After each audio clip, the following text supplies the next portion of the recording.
The night should have been quiet.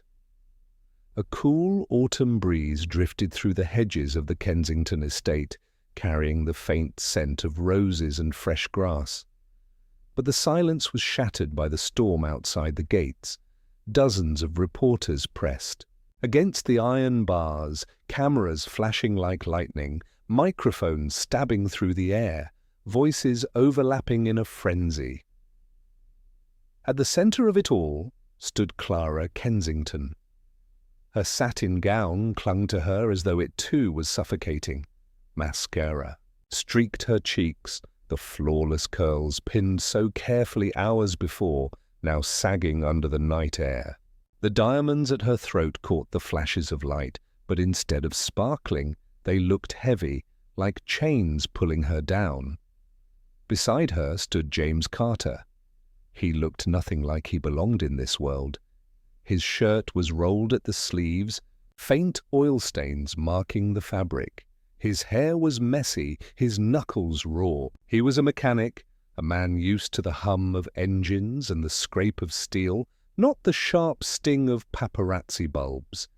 And yet even here, under the relentless storm of questions, his jaw stayed firm, his eyes steady. "Clara, is it true you're—" "Leaving your family for him?" someone shouted from the crowd. "James, what are you hiding from her?" another voice demanded. "Clara, is this the end of your engagement to Victor Hale?" The questions pelted them like stones. Clara's lips trembled as though she wanted to answer, but the words never formed. Her heart was beating so loudly she could hardly hear the crowd anymore. Her whole life she had been taught to smile, to perform, to maintain the perfect facade. Tonight, under the flashes of 100 cameras, it all came undone. James leaned closer. His hand brushed her arm. His voice was so low, only she could hear it. He whispered something meant for her alone. Her knees buckled. She clutched the iron gate for balance, diamonds glittering against the black steel as her chest rose and fell in sharp, uneven breaths. Her wide eyes searched his face, desperate for denial, for a shake of the head, for some proof that what she just heard wasn't true. But James didn't flinch. He didn't try to soften it. His expression held steady, even as her world collapsed. The cameras caught it all, the shock twisting her features, the tears spilling down her face, the unraveling of the Kensington heiress. Reporters gasped as though they had smelled blood in the water. Shouts erupted louder, wilder, each one fighting to capture the scandal unfolding live before their lenses. And Clara realized, in that unbearable silence between heartbeats, that the man she had risked everything for wasn't who she thought he was. Her perfect world, already fragile, shattered with the weight of a whisper. The diamonds at her neck strangled. The gown felt like a costume. The man at her side, the one she believed had saved her, was suddenly a stranger. The questions from the crowd blurred into noise. She didn't hear them anymore. She only heard his words replaying again and again, echoing in her mind until she thought she might collapse under the sound of them. Her tears fell freely now, and the cameras ate it up. The once untouchable Kensington heiress had been brought to her knees in public view. But stories like this don't begin in front of mansion gates under a storm of flashbulbs. They don't start with mascara running down cheeks or whispers that break hearts. They start in quieter places, in moments small enough to overlook, in rooms where freedom feels like a dream, and in garages where secrets stay hidden in the dark. This night, this chaos, this scandal, was the ending of one chapter. To understand it, you have to go back. Back before Clara's tears stained the satin, before James whispered the truth she wasn't ready to hear. Clara Kensington was born into a palace disguised as a home. Her childhood was all marble floors, chandeliers and birthday parties with orchestras. To the outside world, she was a fairy tale come to life. But fairy tales are lies painted with gold. Inside those walls, Clara lived in a cage. Every smile rehearsed, every step planned by her father, Richard Kensington, who measured her worth in business deals and mergers. Her life wasn't hers to live, it was his empire to build. And yet, inside her heart, Clara carried something. No one around her seemed to understand. A hunger for something real. Not the polished perfection of galas, not the carefully arranged marriage to Victor Hale, her father's chosen heir to another fortune. She longed for something she couldn't put into words. Freedom, truth, a life not dictated by the contracts and expectations of men who only saw her as a pawn. That hunger, that quiet rebellion, was what set her on the path to James Carter. James, the poor mechanic. The man whose hands were stained with oil, who lived in shadows of secrets he tried to bury. To Clara, he was a taste of air she had never breathed before. To James, she was the first light he had dared to step toward in years.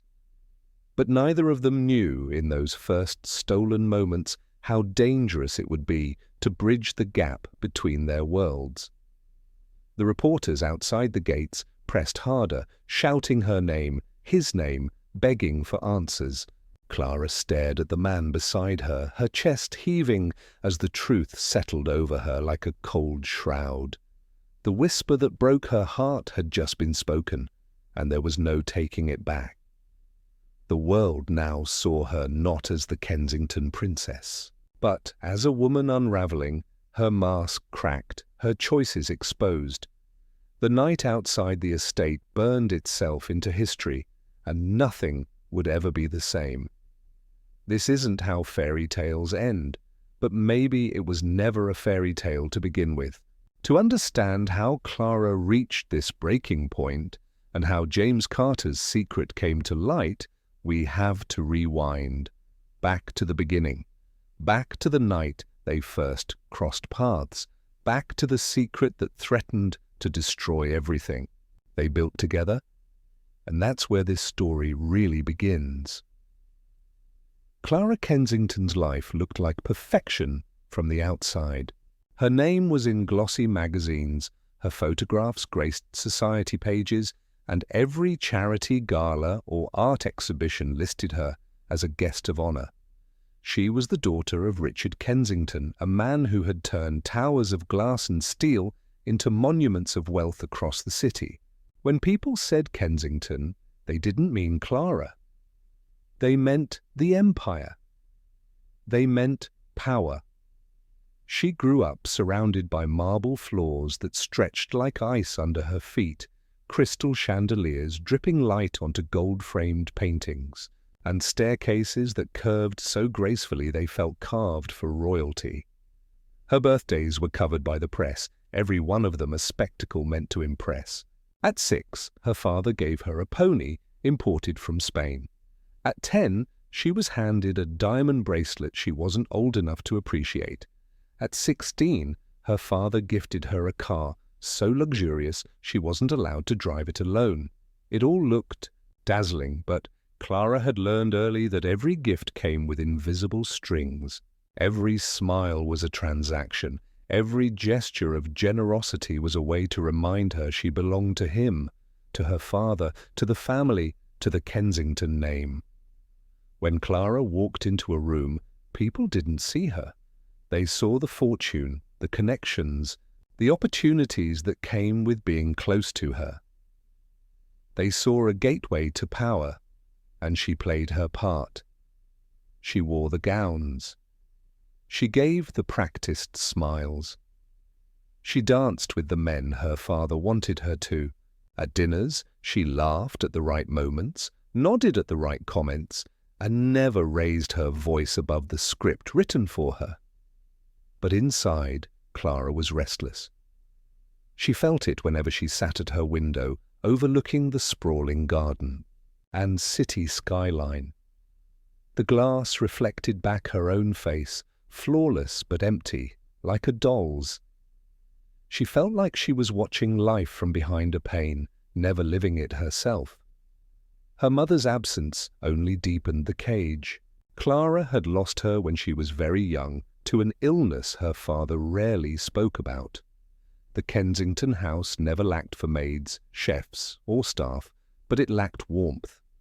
Conversations were replaced with business updates, dinners with investors, evenings spent with her father speaking into phones instead of to his daughter. The home was grand, but hollow. Her father had already mapped her future. Clara would marry Victor Hale, the son of another magnate, cementing a partnership between two families of equal wealth. Together, the Kensingtons and the Hales would merge, not just companies, but legacies. The engagement wasn't official yet, but everyone knew it was coming. Her father spoke of it like it was a deal signed in ink. Victor was handsome, polished, the kind of man who looked flawless in photographs.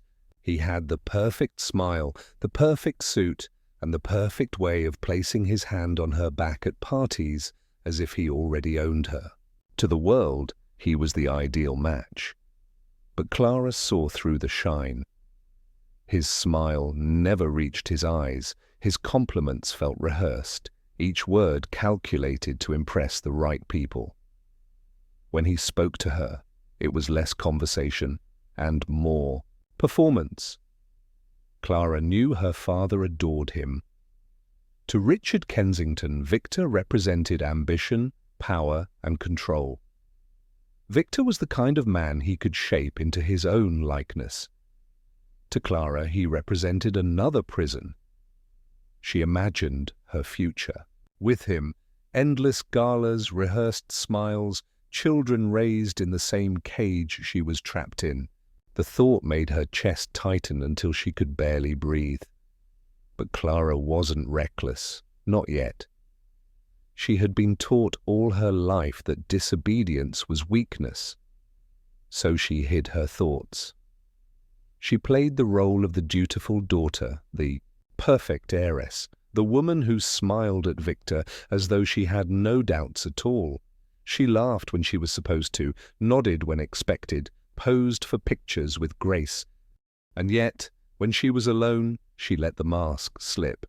She would sit by her bedroom window late at night, her diary open on her lap, pen trembling in her hand as she wrote words she could never say out loud. Words like, "I don't want this. I want to feel free." Does anyone see me, or do they only see the Kensington name? Freedom felt like a word from another world. A life not measured in headlines or expectations. A life where her choices belonged to her alone, and though she didn't know it yet, the cracks in her golden cage were already forming. It began in subtle ways. She noticed the staff whispering about her when they thought she couldn't hear. Not cruelly, but with pity, as though they saw the sadness in her eyes that no magazine ever captured. She noticed the way Victor's smile faltered when he thought no one was watching, replaced with something cold and impatient. She noticed her father's temper flaring more often, his empire strained by new competitors, his voice sharper at the dinner table. And in those cracks, Clara began to imagine escape. She didn't dream of running away to another mansion or another country. She dreamed of something simpler, to eat a meal without cameras, to walk the streets without bodyguards, to speak and not wonder if her words would end up in a headline. The thought of rebellion thrilled her and terrified her at once. She had never defied her father, not truly. His power stretched over every inch of her life. Defiance meant punishment, disappointment, shame. And yet the idea of obeying forever was worse. At 22, Clara stood at a crossroads. She could follow the path her father carved, marrying Victor, and stepping deeper into a life where every moment was scripted. Or she could take the first step off that path into something uncertain, something dangerous, but something that might finally belong to her. And she didn't know it yet, but the moment of choice was closer than she realized. One evening, at tea, yet another party thrown in her father's honor, Clara slipped away from the crowd. The ballroom was filled with chandeliers and music, glasses clinking, laughter spilling from every corner. But she drifted toward the terrace, needing air. She leaned against the railing, staring at the city below. Cars moved like streams of light. People walked the streets unaware of the glittering world above them. For a moment, she envied them. Strangers with ordinary lives, free to go where they pleased, free to love who they wanted. Behind her, Victor's voice called her name. His tone was sharp, controlled, as though he had already noticed her absence and calculated the right amount of concern to show. Clara straightened, forced the practiced smile, and returned to the ballroom. But the thought stayed with her, stubborn and insistent. What if she could leave it all behind? What if she could step into that world below, the one where no one knew? Her name? The desire grew stronger with every passing day. She began noticing things she had ignored before. The workers fixing cars on the street corners, sleeves rolled up, faces tired but alive. The artists selling their paintings on sidewalks, laughing with strangers who stopped to look. The buskers playing music that carried into the night air. Their lives were hard, yes, but they belonged to them. And that was something money could never buy. Clara Kensington, the girl with everything, wanted the one thing her fortune could not give her. A life of her own, and that desire, the spark of rebellion flickering in her chest, would be the very thing that led her to James Carter. A man who lived in a world far from marble staircases and diamond necklaces. A man her father would never approve of. A man with secrets that could destroy everything. But she didn't know that yet. For now, all she knew was the suffocating weight of her cage. The gold bars glimmered, but they were still bars, and behind them she was still a prisoner. James Carter's world could not have been more different from Clara Kensington's. Where her days were gilded with chandeliers and champagne, his were filled with grease, the hum of engines, and the smell of gasoline. His life unfolded in a cramped auto shop at the edge of town, a place where the floors were cracked concrete, the walls stained from years of oil splatters, and the air carried a constant haze of exhaust. It wasn't glamorous. There were no photographers, no gala invitations, no diamond chandeliers. But for James it was honest. Honest work, honest sweat, honest nights that left his hands aching and his back sore. The clink of wrenches, the hiss of compressed air, the thrum of engines springing back to life. This was his music. This was his world. The customers who came through the shop door were people like him. Ordinary folks trying to keep their cars alive for another year. Mothers needing their vans patched up, delivery drivers begging for a cheap fix, students panicked about the sound their engine was making. James never turned anyone away. He didn't make much money, but when people couldn't pay, he still found a way to help. His co-workers laughed at him for it. "You're never going to save a dime if you keep giving away free labor," one of them told him. James only shrugged, wiping the sweat and grease from his forehead. "Money doesn't mean much if you can't sleep at night." That was James, quiet, steady, someone who carried himself with a kind of gravity that made others trust him. He was a man who lived simply, or so it seemed. But under the surface, James carried something he rarely let anyone glimpse. There was a shadow to him, a heaviness that lingered even in his calmest moments. His co-workers sometimes noticed it when he thought no one was looking. The way his gaze would drift off, far beyond the shop walls, his jaw tightening as though he were remembering something he wished he could forget. They joked that he was running from something. Maybe an old lover, maybe debt, maybe just a past he didn't want to talk about. James never corrected them. He never confirmed it either. He just let the joke slide and went back to work. The truth was heavier than any of them could imagine. James had grown up in a world where survival meant keeping secrets. His childhood wasn't lined with marble or roses. It was filled with closed doors, hushed arguments, and the constant weight of being someone else's responsibility. His father had been a con man, clever and reckless, dragging James into schemes long before he was old enough to understand what they meant. By the time he was a teenager, James already knew how to spot a lie because he had lived surrounded by them. At 19, everything came crashing down. A robbery, a betrayal, a choice that wasn't his to make. And James found himself taking the fall. Ironwood Penitentiary swallowed years of his life. When he walked out, the world no longer saw a boy. It saw a man with a record, a man branded by his father's sins. James didn't talk about it. He buried it deep under layers of quiet strength and relentless work. The garage became his sanctuary, a place where the past couldn't claw its way back. Or at least, that's what he tried to believe. Sometimes, late at night, when the shop was empty and the city was quiet, he would stand outside, staring at the flickering streetlight across the road. The air would be heavy with the scent of rubber and oil, and James would mutter words to himself, words he never wanted anyone else to hear.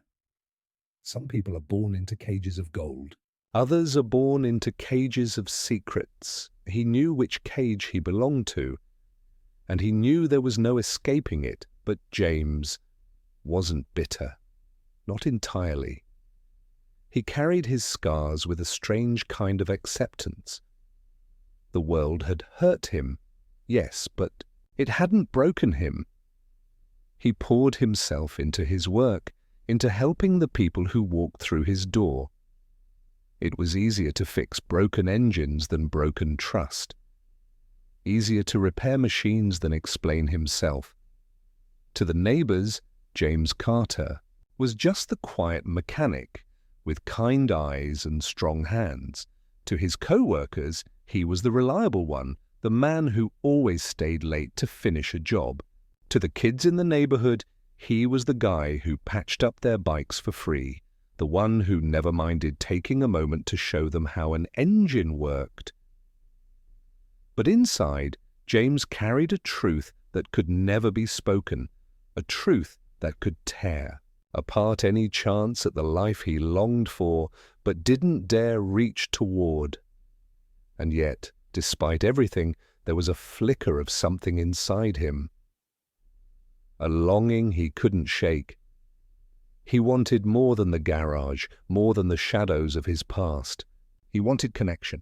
He wanted someone to look at him and see not the mistakes, not the scars, but the man he had fought to become.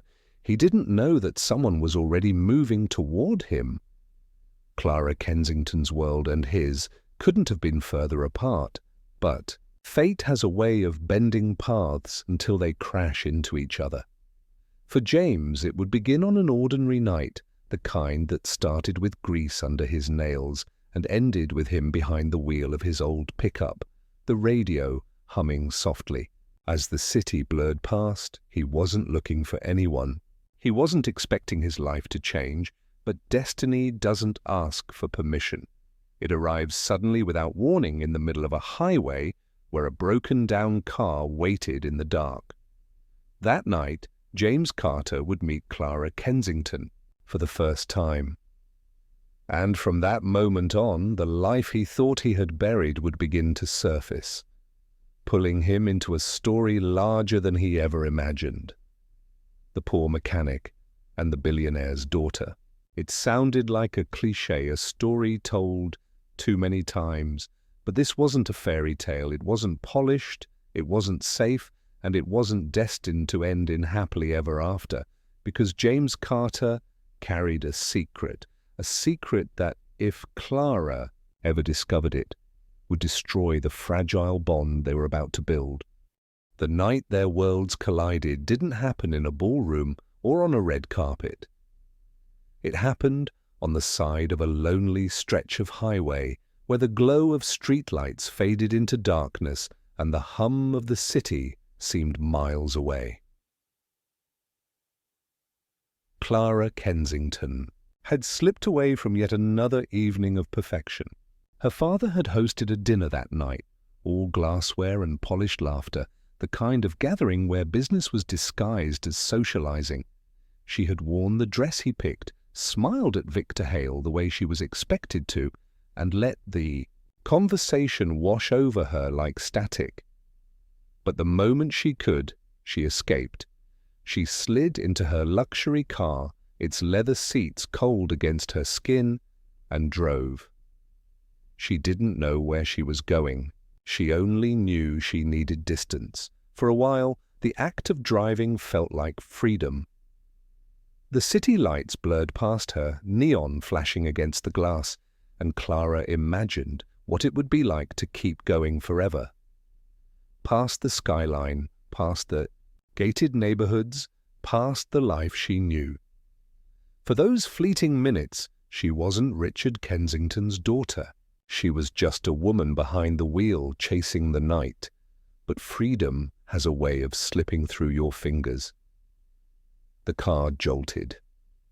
A warning light blinked across the dashboard. Then another. The engine groaned, sputtered, and died. Clara's heart dropped as she guided the car to the shoulder, the silence of the stalled engine louder than any party she had just left behind. She tried her phone, but the signal flickered uselessly. The highway stretched empty in both directions, headlights nowhere in sight. For the first time in years, Clara Kensington was alone. She stepped out, the hem of her gown brushing against gravel, heels sinking into the soft edge of the road. The night air was sharp, carrying the faint smell of asphalt and distant smoke. She wrapped her arms around herself, shivering more from unease than cold. She was used to chauffeurs, to drivers, to staff waiting for her call. She had never been stranded before. Minutes stretched, the silence pressed in. Just when she began to wonder how long she would stand there alone, a pair of headlights appeared in the distance. An old pickup truck rattled closer, its engine steady, its paint dulled from years of use. Clara's instinct was to stiffen. Strangers weren't safe, her father always said. She took a step back as the truck slowed to a stop beside her. The door creaked open. A man stepped out, James Carter. His boots crunched against the gravel, his hands tucked in the pockets of his worn jacket. His dark hair was messy, his eyes tired but alert. He glanced at her car, then at her, then back at the car again, as if already diagnosing the problem before a word was spoken.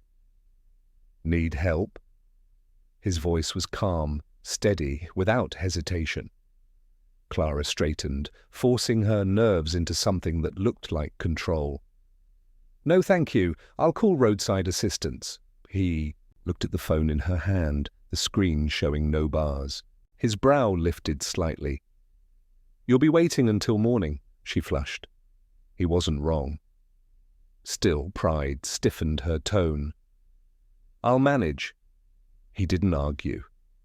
Instead, he walked past her toward the hood of the car. "Pop it," he said simply. Clara hesitated. Her father's warnings echoed in her head. Don't trust strangers. Don't lower yourself. Don't expose weakness. And yet, standing there in the dark with no one else around, she pressed the button. The hood released with a soft click. James leaned in, flashlight from his truck balanced in his hand. His movements were confident, practiced, efficient. Clara stood off to the side, arms folded tightly across her chest, trying not to watch him. After a few minutes, he stepped back, wiping his hands on a rag pulled from his pocket. "Loose connection," he said. "Try it now." Clara slid into the driver's seat, turned the key, and the engine roared back to life. Relief flooded her chest, though she refused to let it show. She stepped out, adjusting her gown. "Do you want money?" she asked, her tone sharper than she intended. For the first time, he looked at her directly. His eyes met hers, and there was no awe, no recognition, no hunger for what her last name meant. Just calm indifference. "No," he said, his voice even. "Just try not to stall it next time." And with that, he turned back to his truck. Clara blinked, stunned. She wasn't used to people walking away. She wasn't used to people refusing what she offered. In her world, everything was transactional. Everything had a price, but this man hadn't even asked her name. The old pickup rumbled to life, its tail lights glowing red as it pulled away into the night. Clara stood frozen, the sound of his truck fading into silence. For the first time in her life, she felt small in the best way, like someone had looked at her and seen not the Kensington heiress, not the promise of fortune, not the pawn-in, her father's empire, but just a girl with a broken car, and she couldn't get him out of her head. She drove home that night, but the mansion felt emptier than ever. She lay awake in her canopy bed, the silence pressing in, replaying every second of the encounter, the indifference in his tone, the steadiness in his gaze, the way he had fixed her car and walked away without asking for anything in return. She told herself it didn't matter. He was just a mechanic, just a stranger on the highway. But deep down, something inside her shifted. For the first time, she had glimpsed a world outside her cage, a world where kindness wasn't currency, where help wasn't bartered, where someone could walk away without wanting more. And James, though he didn't know it yet, couldn't stop thinking about her, either. When he drove away that night, the image of the girl in the satin gown lingered in his mind. She had tried to hide it, but he'd seen the panic in her eyes, the way her voice trembled when she told him she'd manage. She wasn't like the people who usually broke down on the side of the road. There was something in her gaze, a kind of loneliness that mirrored his own. He told himself it was nothing, just another stranger, another night. But when he laid down in his small apartment above the garage, the memory of her refused to fade. Neither of them knew it, but the spark had already been struck. A spark that would grow into something neither of their worlds could contain. That night, on a quiet stretch of highway, Clara Kensington and James Carter's paths crossed for the first time. And though they didn't realize it, nothing in their lives would ever be the same again. Clara Kensington told herself it was just a coincidence. People meet strangers all the time. A broken car on a highway wasn't destiny. It was inconvenience. She had no reason to think about that mechanic again. No reason to wonder what his name was, what his life was like, or why his eyes carried a weight she couldn't quite place. But days later, she still remembered. His voice, his steady hands. The way he refused her money, it was ridiculous. She was Richard Kensington's daughter. She attended charity galas, private art showings, exclusive dinners where the wine cost more than most people made in a month. Her future had already been written, her father had told her, and it didn't include strangers from the side of the road. And yet the memory lingered. One afternoon, under the pretense of running errands, Clara slipped away from her world of marble floors and drivers in pressed suits. She traded her limousine for a modest rental car, one she insisted on driving herself. She didn't tell her father where she was going. She didn't even tell her friends. She only knew she was following a thread she couldn't let go of. The gay auto shop wasn't hard to find. It sat at the edge of the industrial district, a squat building with faded paint and a sign that had once been bright but now hung crooked and weathered, a place invisible to the world she lived in. Clara pulled in, her polished heels clicking nervously against the cracked pavement as she stepped out. She felt the weight of eyes on her, the mechanics in grease-stained overalls pausing mid-task, the hiss of tools slowing as they registered the out-of-place stranger in designer clothes. And then, from under the hood of a car, James Carter straightened. For a heartbeat, he said nothing. His brow furrowed, not in recognition, but in disbelief. He hadn't expected to see her again. "You," he said simply, wiping his hands on a rag. Clara lifted her chin, summoning a confidence she didn't feel. "I thought I'd thank you for the other night." "You didn't have to." His tone was even not cold, but cautious. "I wanted to," she pressed, searching his face for some sign of warmth.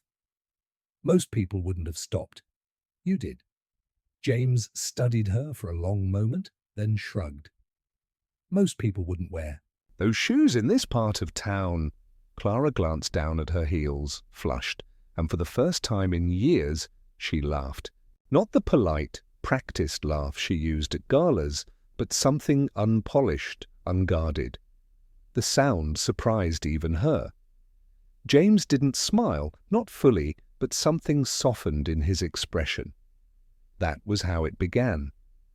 At first, their conversations were short, awkward.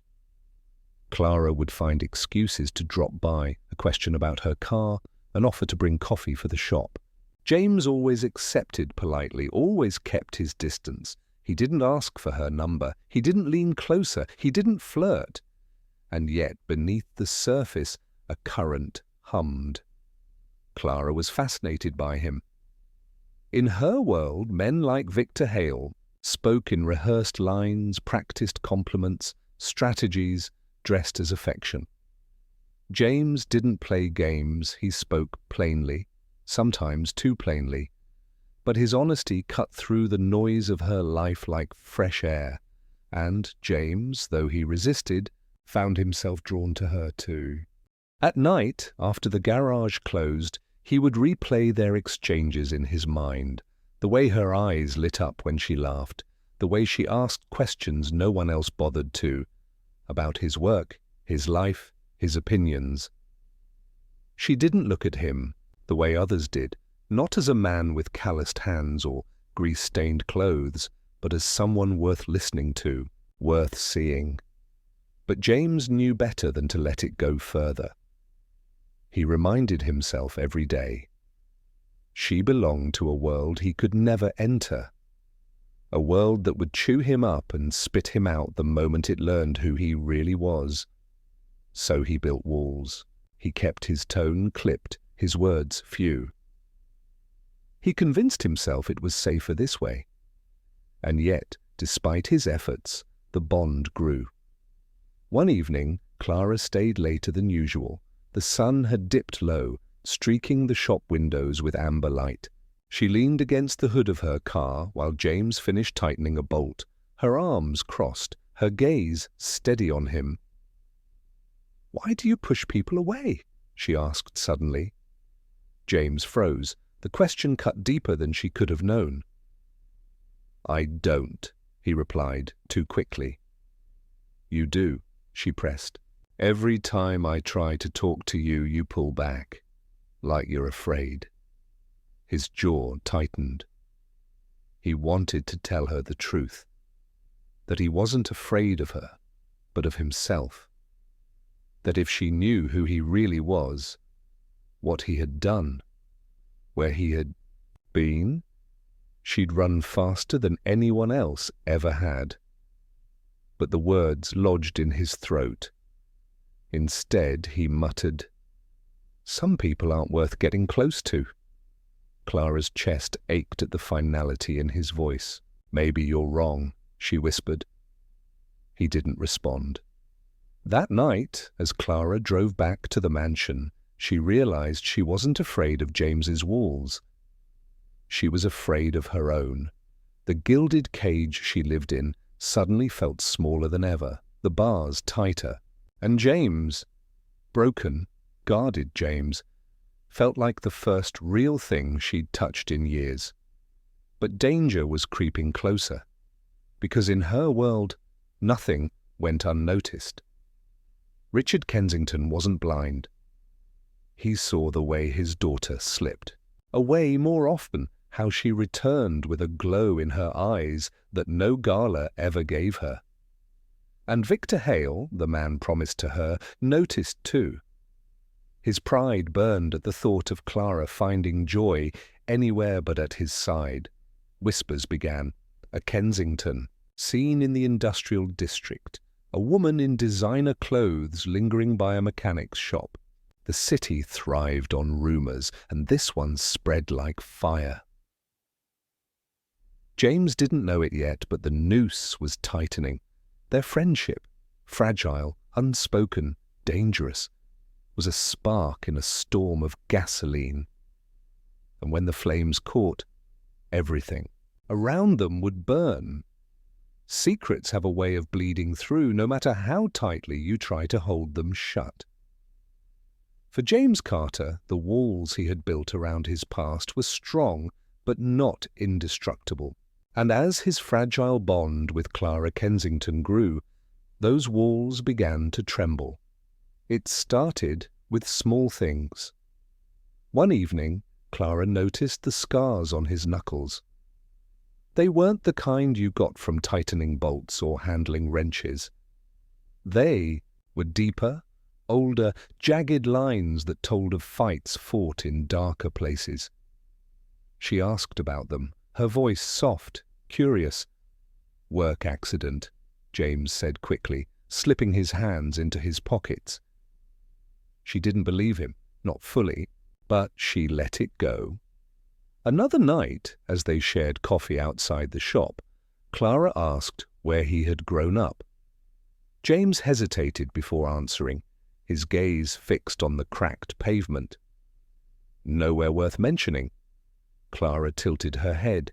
"You talk like you've lived 3 lives already." James gave a dry laugh. "Maybe I have."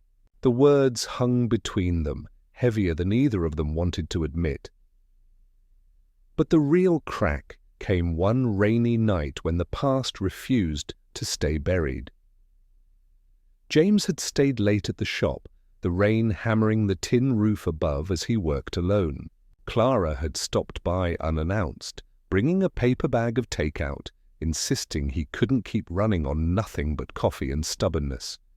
They ate together in the back office, the air filled with the smell of grease and noodles, the sound of rain muffling the world outside. It should have been ordinary, comfortable even. But then the door burst open, a man staggered in, drenched from the storm, his eyes wild, his voice slurred with desperation. "Jimmy!" he rasped. Clara stiffened at the name. No one called him that. James shot to his feet, the chair scraping harshly against the floor. His eyes blazed with a mix of shock and fury. "Get out!" the man laughed bitterly. "Is that any way to greet family?" Clara's heart pounded. Family? The man stepped closer, his gaze darting between Clara and James. "Who's this? Another princess you think you can fool? Does she know, Jimmy? Does she know you're a Kensington charity case with prison ink under those sleeves?" James lunged, shoving the man back against the wall with a force that startled even Clara. His voice was low, dangerous. "I told you to stay out of my life," the man sneered. "You can't outrun blood. You think you're clean now, but the past—" James's fist slammed into the wall beside the man's head, stopping just short of his face. The dry wall cracked. The man flinched, muttered something under his breath, and stumbled back out into the rain. Silence followed, heavy and suffocating. Clara stared at James, her chest heaving. "Prison," she whispered. James didn't look at her. His hands trembled as he wiped them on his jeans. "It's not what you think." "Then what is it?" she pressed, her voice breaking. "Who was he? Why did he call you that? Why—" "Clara." His tone was sharp, desperate. "Please, don't ask me." But she couldn't unhear it. Couldn't unsee the fury in his eyes, the violence in his movements, the truth that had slipped out like a blade from its sheath. For the first time since she met him, Clara was afraid. That night she drove home through sheets of rain, her hands white-knuckled on the wheel. Her mind raced with questions she didn't want answers to. She had wanted James to be her escape, her proof that something real still existed beyond her father's empire. But now he was a man with shadows darker than she had imagined, and James, left alone in the silent garage, sank into a chair, burying his face in his hands. He had worked so hard to keep it buried, to live a life that wasn't defined by his father's sins or his own mistakes. And in one night it had all come crashing back. He thought of Clara's eyes wide with fear. He thought of the way her voice trembled when she whispered that word. Prison. He knew what came next. People always left when they learned the truth. And he told himself it was better this way. Better for her to run now before she got too close. But deep down, James felt something he hadn't let himself feel in years. Panic. Not for himself, but for her. Because Clara had stepped too close to his world, and his world was dangerous, and danger was already circling. The man who had barged in that night wasn't just a ghost from James's past.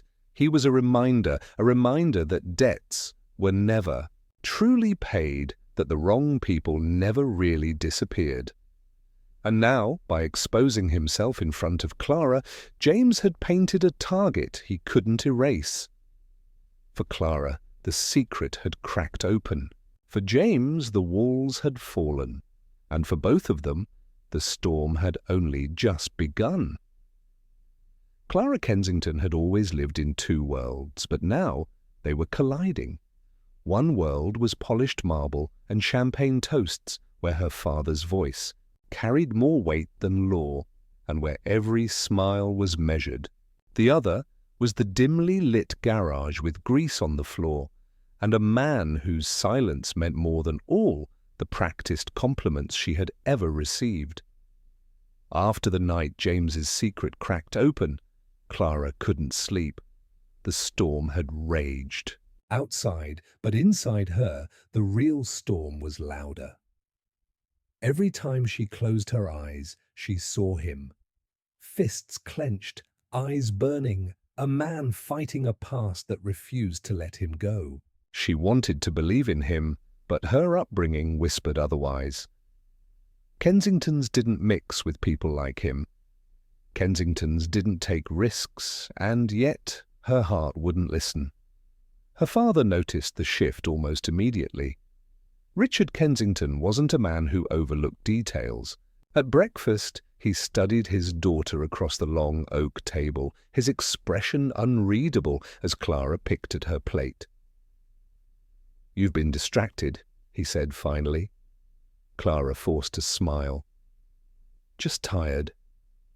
Richard set down his glass, his tone casual but edged. "Tired? or keeping secrets. The words cut deep. Clara's spoon clattered against her plate. She tried to steady herself, but she knew her father too well. He smelled lies the way sharks smelled blood. "There's nothing to tell," she said quickly.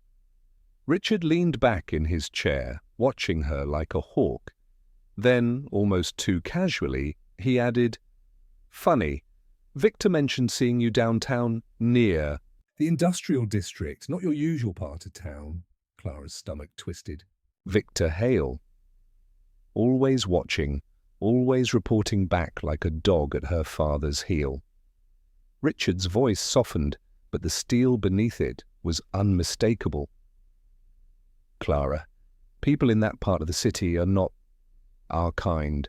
They see Kensington and—" All they think is dollar signs, or worse. Don't make yourself a target. Her father's warning wasn't entirely wrong, but it wasn't right either. James hadn't looked at her with hunger or calculation. He had looked at her like a person. That was why she couldn't let go, but her father wasn't finished. "I've built this family's name from nothing into power," he said.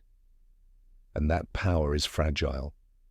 A single misstep, a single headline, and everything falls. You're my daughter, Clara. You don't get to make mistakes that endanger this family." The implication was clear. James Carter was not an option. Later that evening, Clara attended another gala, Victor by her side like a shadow she couldn't shake. He leaned close as they moved through the crowd, his smile polished, his words dripping poison. "I hear you've been wandering into places. You don't belong," he murmured. "A mechanic's shop? Really, Clara? What are you looking for there? Grease under your nails? Or something else?" Clara's jaw tightened. She didn't respond, but her silence was enough for Victor to smirk. "You—" Think Daddy will let this slide? "He won't. And when he finds out who your little distraction really is—" Victor leaned closer, his voice a blade against her ear. "He'll bury him."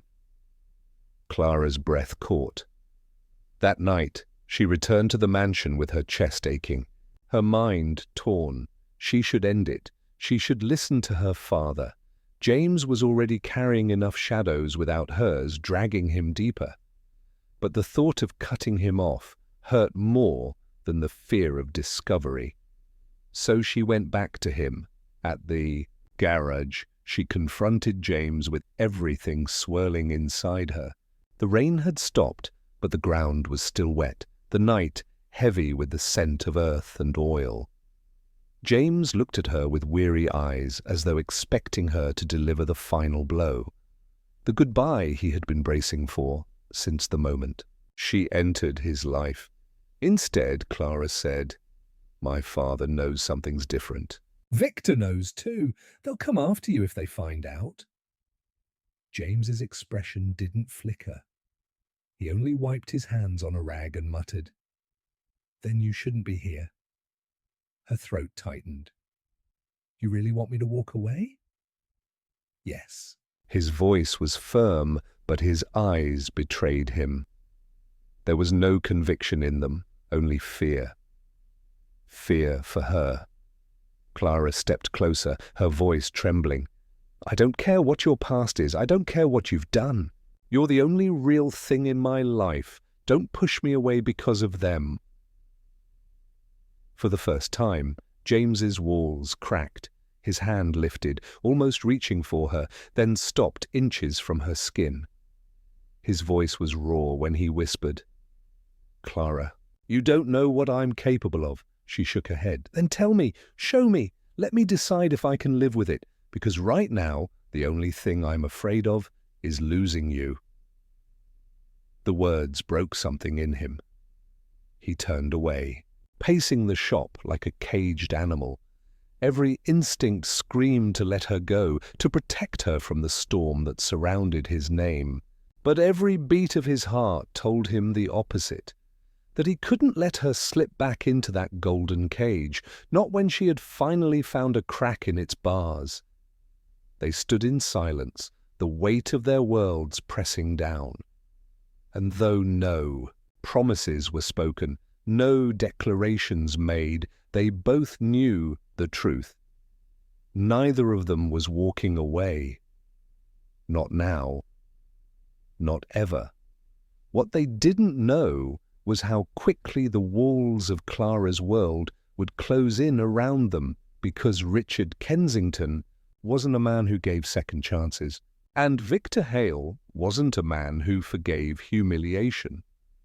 The confrontation had already begun, and James Carter was about to find himself standing not just against Clara's family, but against an empire built on power, secrets, and vengeance. Love is rarely gentle when it grows in the wrong soil. For Clara and James, it was intoxicating, but it came with thorns sharp enough to draw blood. The more they reached for each other, the more the world around them pulled them apart, until every step forward was shadowed by betrayal waiting in the dark. For a while, they managed to live in the stolen spaces between their realities. Clara slipped away from her father's mansion and Victor's suffocating attention, finding refuge in the small back room of James's garage. They sat together on old crates, sharing take-out meals under the hum of flickering lights. He taught her how to change a tire, how to recognize the sound of a struggling engine.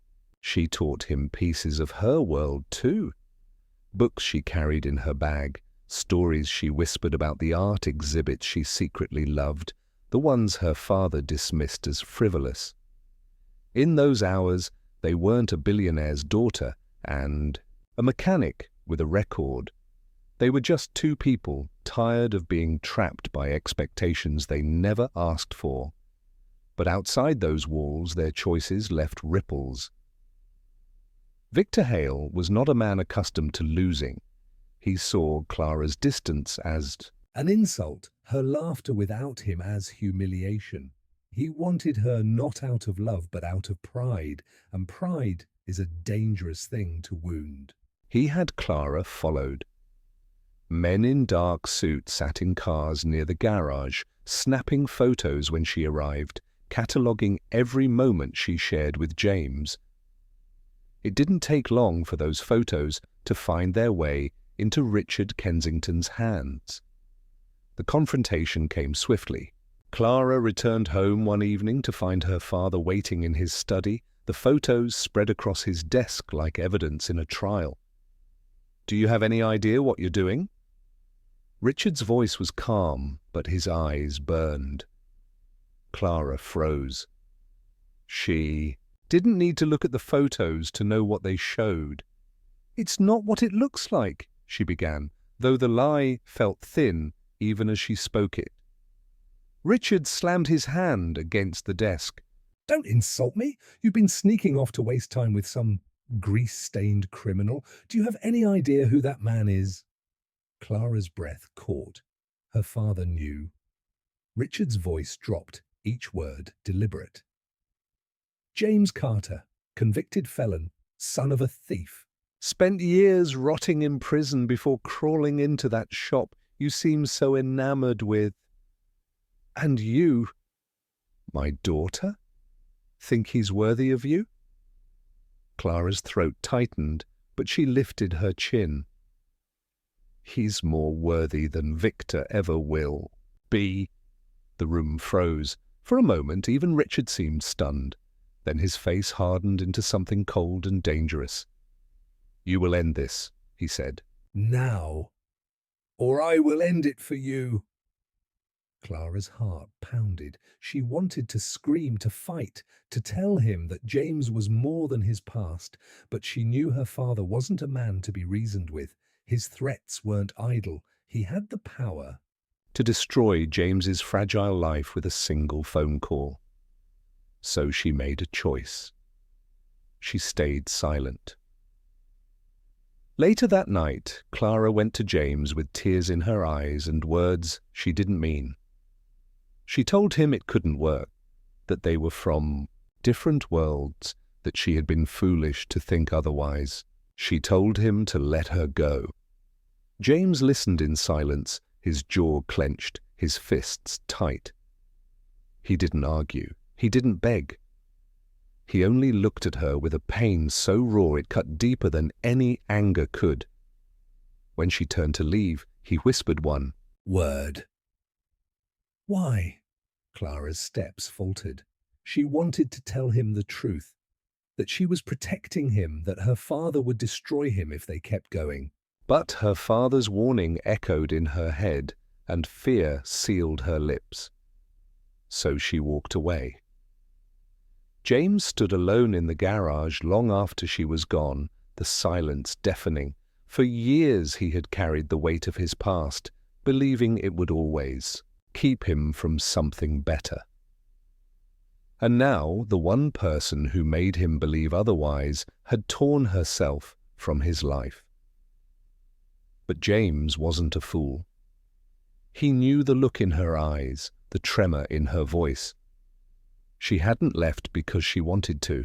She had left because someone had forced her hand, and James Carter had lived long enough in the shadows to recognize the fingerprints of power and control. That night, something hardened in him. He wasn't just going to sit back and let her world swallow her whole, not again, but Clara's spiral was just beginning. Her father doubled down, tightening the cage around her. Security followed her everywhere. Her phone was monitored, and Victor's presence grew suffocating. Victor whispered threats when no one was listening, promises of what he'd do to James if Clara so much as looked his way again. Clara smiled. Through the galas played the dutiful daughter, but inside she was breaking. Every champagne glass she held felt like a shackle. Every diamond around her neck felt like a chain. And in the middle of it all, she held on to one secret of her own. The memory of James's touch, his voice, the way he made her laugh without trying. It was the only piece of freedom she had left. But secrets are dangerous.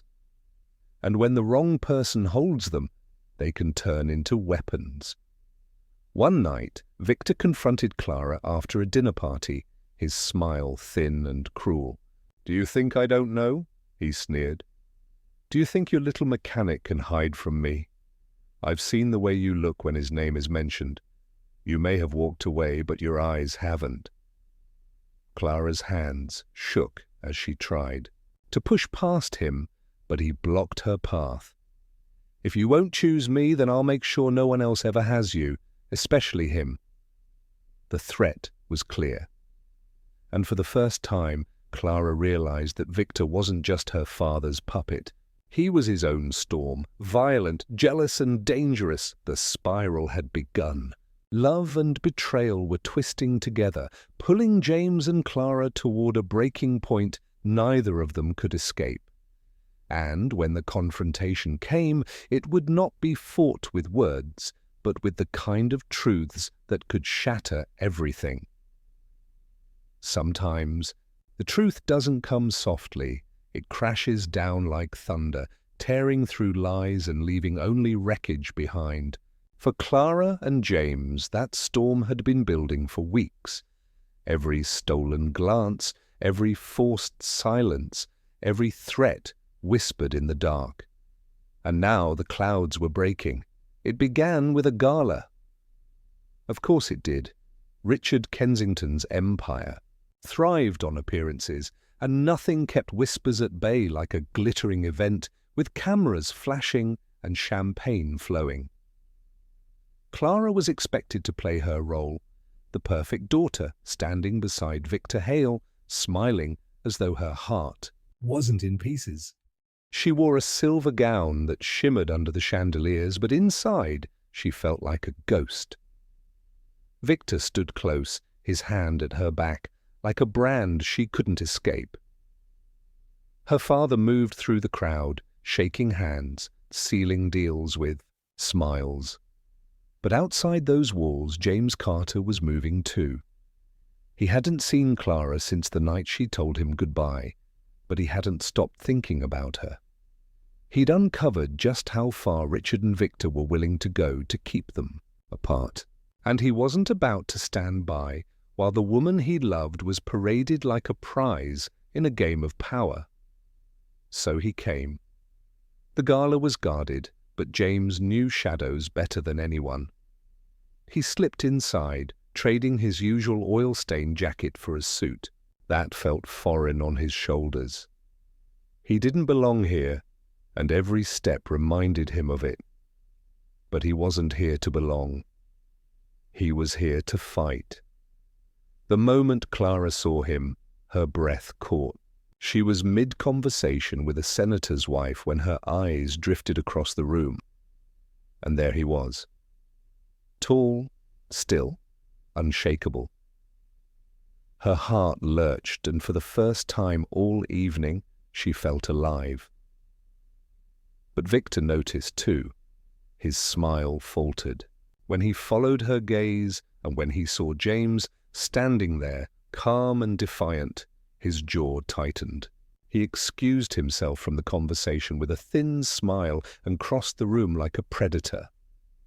"Carter," Victor said under his breath when he reached him, "you've got some nerve showing your face here." James's eyes didn't waver. I came for her. Victor's laugh was sharp, cold. She's not yours to take. She never was. Before James could respond, Clara appeared, slipping between them like light through a crack. Her voice trembled, but her resolve didn't. "Stop it, both of you!" The three of them stood there, tension thick as glass about to shatter.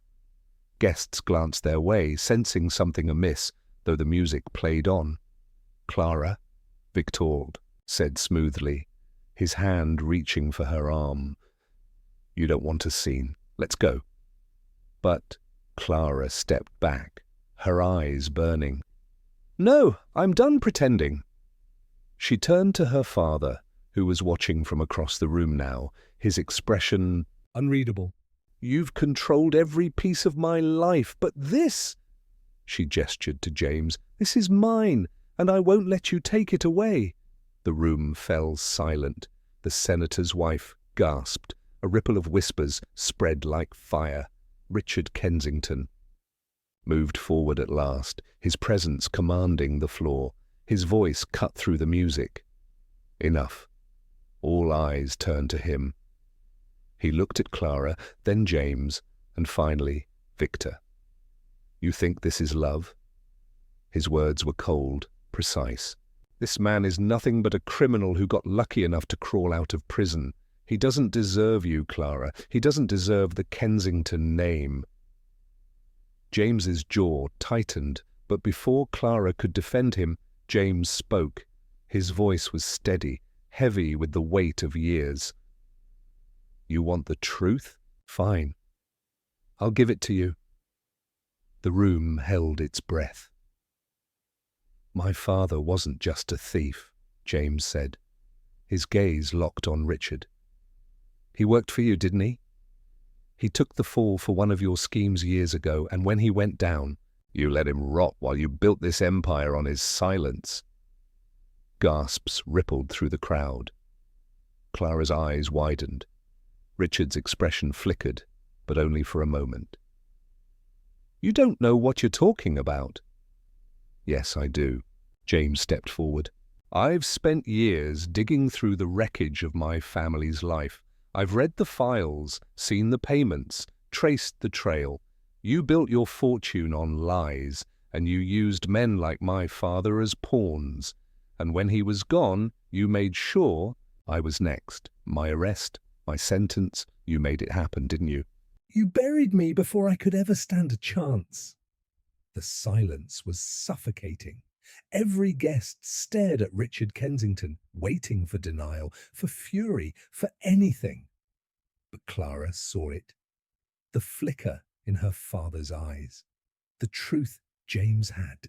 laid bare wasn't just speculation, it was real. Her voice cracked. "Father, is it true?" Richard didn't answer. His silence was louder than words. Victor, however, found his voice, his face twisted with rage. "You think exposing some—" Old story makes you a hero? You're nothing, Carter. Nothing but dirt under our shoes. And I'll make sure you stay there. He lunged, but James caught his arm, shoving him back with a strength that startled even the onlookers. Security rushed forward, but Clara raised her voice, sharp and clear. "Don't touch him!" The guards froze, torn between her command and her father's looming presence. Clara's chest heaved as she looked around the room at the glittering guests, the chandeliers, the empire her family had built on shadows, and for the first time she wasn't afraid. "This is the truth," she said, her voice carrying. "The Kensington name isn't built on power, it's built on corruption, on lies, and I won't be part of it anymore." Richard's face turned, pale with fury. "You don't know what you're saying." "Yes, I do." Clara reached for James's hand, intertwining her fingers with his, in front of everyone. "I'm choosing him, not because it's easy, but because it's real, and I'd rather lose everything than spend one more day living a lie." The room erupted. Gasps, whispers, the flash of cameras capturing every second. The empire, Richard Kensington had fought to protect was unraveling before his eyes, not from an enemy's attack, but from the voice of his own daughter. And for James and Clara, there was no turning back. The ballroom was chaos after Clara's words, but for her, everything felt strangely still. She stood in the center of the storm, her hand wrapped tightly in James's, and for the first time in her life, she wasn't afraid of the whispers, the cameras, or even her father's fury. Richard Kensington's empire had been built to withstand. Scandal, but this wasn't just a scandal. This was a crack in the foundation, and everyone in that room saw it. Some turned away, embarrassed to be caught in the fallout. Others leaned in, hungry for the spectacle of power unraveling. And at the center of it all stood a daughter who had finally chosen her own truth. James squeezed her hand gently, grounding her. He didn't speak. He didn't need to. His presence was enough. Victor, however, wasn't done. Humiliation burned through him like fire. He straightened his jacket, his face flushed with rage. "You think this is over? You think you can just walk out of here with him?" He sneered at James. "You're nothing, and she'll see it sooner or later." Clara met his eyes without flinching. "The only thing I see is a coward who hides behind my father's name." Gasps rippled again, but Clara didn't care. The weight she had carried all her life, the duty, the expectations, the silence, was gone. Her voice was her own. Richard finally stepped forward, his fury cold and measured. "Clara, think very carefully about what you're doing. You walk out that door with him, and you walk away from everything. The Kensington name, your inheritance, your future." Clara's heart pounded. For a moment, the little girl inside her, the one who had grown up seeking his approval, desperate for his love, hesitated. But then she looked at James, at the man who had never asked her to be anyone but herself. And the decision was clear. "I don't need the Kensington name," she said softly but firmly. "I just need to be free." The silence that followed was deafening. Richard's jaw clenched, his eyes cold as steel. But he didn't speak again. His silence was his answer. Clara turned, pulling James with her. Together they walked out of the ballroom, past the flashing cameras and murmuring guests. Every step felt like shedding chains, every breath a little freer than the last. Outside, the night air was cool against her skin. Clara inhaled deeply, as if for the first time in years. James looked at her, his expression a mixture of pride And worry. You sure about this? He asked quietly. Clara smiled, tears shimmering in her eyes. I've never been more sure of anything. They didn't have a plan. They didn't know what tomorrow would bring. But they had each other. and for now that was enough. Still, freedom came with consequences. The media erupted overnight. Headlines screamed about the Kensington scandal, about the billionaire's daughter who walked out on her father with a mechanic at her side. Reporters camped outside the garage, hungry for details. Business partners questioned Richard's reputation, and Victor Hale vanished from the spotlight, his ambitions scorched by public humiliation. For Clara and James, life wasn't easy. They moved into a small apartment above the garage, far from the marble halls she once called home. Money was tight. The world looked at them with curiosity, sometimes with scorn. But in those modest rooms, filled with laughter and arguments and the smell of engine grease, Clara found something she had never known before. Peace. At night, they sat on the roof, looking out at the city lights. James would talk about rebuilding the shop, about maybe starting something bigger. A place that wasn't just about fixing cars, but about giving people second chances, the kind he had almost been denied. Clara would listen, her head resting. On his shoulder, adding her own dreams, art exhibits, community programs, a life lived not for image, but for meaning. One evening, Clara asked him quietly, "Do you ever regret it? That I pulled you into all this chaos?" James looked at her, his eyes steady. "You didn't pull me in. You gave me a way out. Out of the past. Out of the shadows. If I could go back, I'd do it all again." Clara smiled, her chest warm with love. For years, she had been the girl behind the veil of wealth, unseen for who she truly was. Now, with James, she was finally visible. Time passed. The scandal faded from headlines, replaced by fresher stories. Richard Kensington remained powerful, but something in his empire had cracked.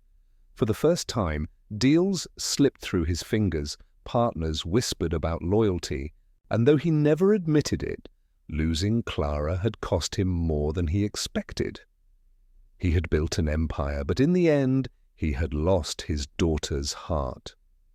As for Victor, his name became a cautionary tale. Ambition without integrity burns out. Fast, and he burned brighter and faster than most. But Clara and James endured. Not because it was easy, but because it was real. They argued, they struggled, they stumbled through bills and long days, but every night they came back to each other. And that, Clara realized, was worth more than all the gold and diamonds her old life had offered. One night, sitting on the roof, Clara turned to James with a thoughtful look. "Do you ever wonder how different things would have been if we'd never met?" James was quiet for a long moment. Then he shook his head. "No, because without you I'd still be trying to outrun my past. And without me, you'd still be trapped in your father's world. We saved each other, Clara. That's all that matters." She leaned against him, her eyes closing, a smile soft on her lips. "Then let's keep saving each other." And in that moment, with the city stretched out before them and the stars hidden behind its glow, Clara knew something deep and certain. Sometimes love doesn't just change your life.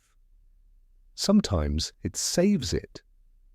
The story had started with a secret, with a billionaire's daughter falling for a poor mechanic who carried shadows she couldn't see. But it ended with something stronger than secrets, stronger than power, stronger than the weight of any name. It ended with love that chose freedom over fear, truth over lies, and a future built not on what they inherited, but on what they made, together. And as Clara looked at James, grease on his hands, fire in his eyes, love steady as the ground beneath her, she realized the truth she had been searching for all her life. Happiness isn't about the world you're born into. It's about the person you choose to stand beside, no matter how heavy the storm. That was their story. And it was only just beginning, and that's where their story leaves us. Not in the marble halls of power, but in a small apartment above, a garage, where love proved stronger than money, secrets, or names. Sometimes the bravest thing you can do is walk away from the life you're handed and build one of your own. If this story moved you, don't forget to like the video, subscribe for more, and share it with someone who needs a reminder that love and truth are worth fighting for.